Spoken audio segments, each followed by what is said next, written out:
Hello students, I have come up with the second video of chemistry, chapter 2, changes in the world around us. Change is an important part of our life.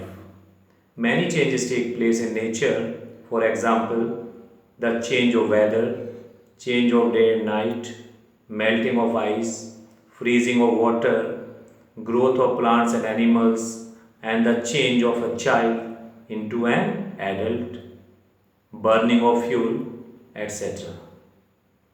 But what happens to the substance when a change occurs in it? You know, a green mango turns yellow on ripening. So, what happens? Its color changes. When a sapling changes into a plant, its shape and size changes. So, there is a change in shape and size. When water kept in freezer, it changes into ice. So here change in state. So change can be defined as alteration in physical and chemical properties of matter,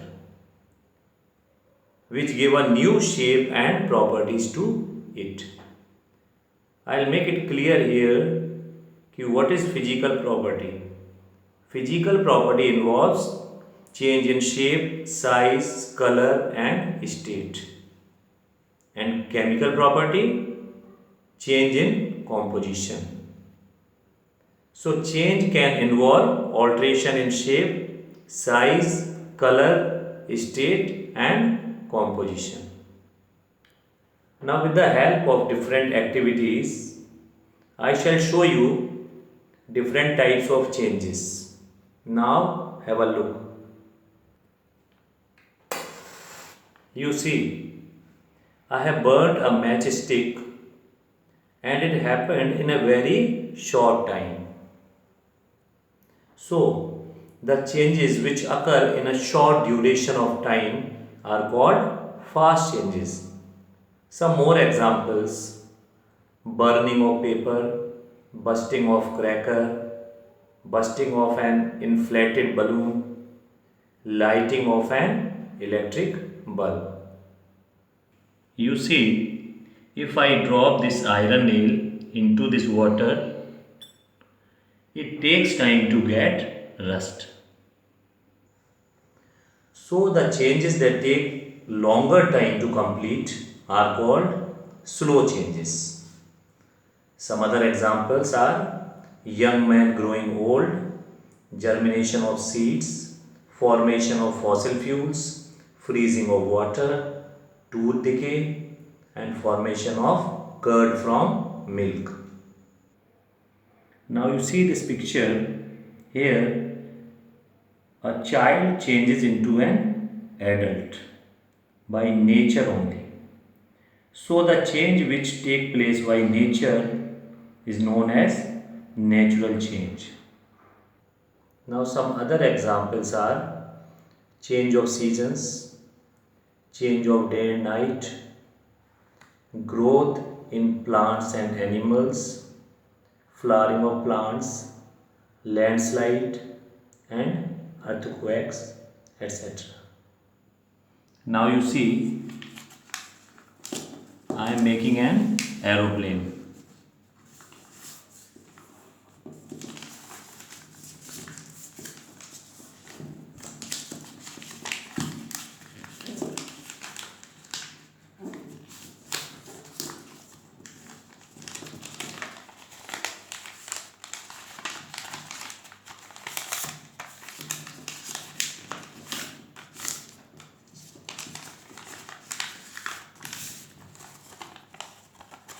Now this aeroplane is ready.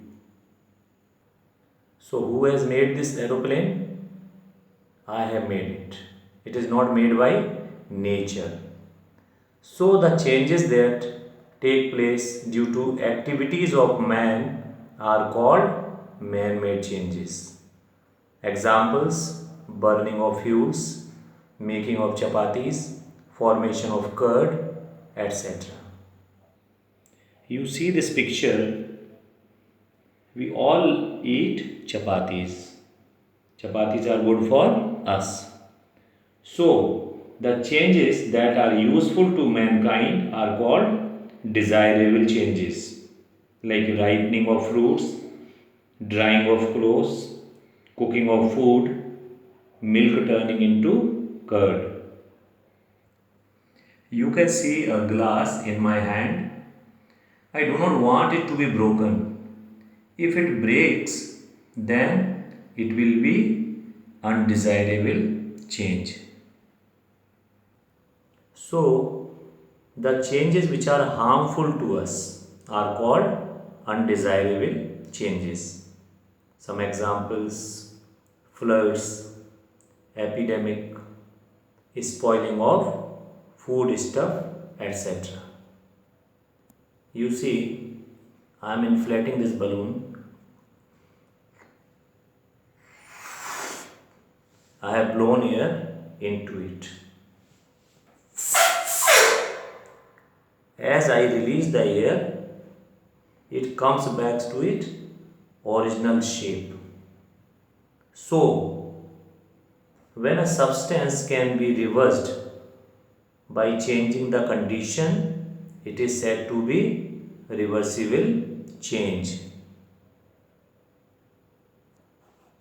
Some other examples are glowing of an electric bulb, stretching of a rubber band, plowing of field, dissolving sugar into water, vaporization of water, evaporation and sublimation, etc. Now you see, I am cutting this carrot into pieces. Carrot.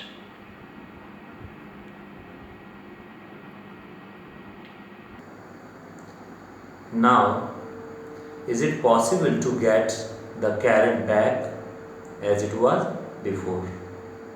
No.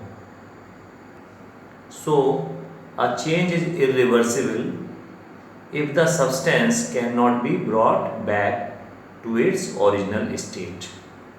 Some other examples: burning of paper, souring of milk, breaking of glass. Now you see pendulum of this clock showing a periodic change because it repeats after a fixed interval of time. So, the changes that are repeated at regular interval of time are called periodic changes, like change of day and night, change of season, etc.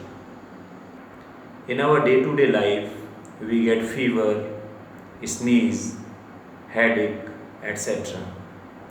These do not repeat after a fixed interval of time. So, the changes that may take place at any time are called non-periodic changes. Some other examples: rusting of iron, breaking of glass, thunder and lightning, etc. Thank you.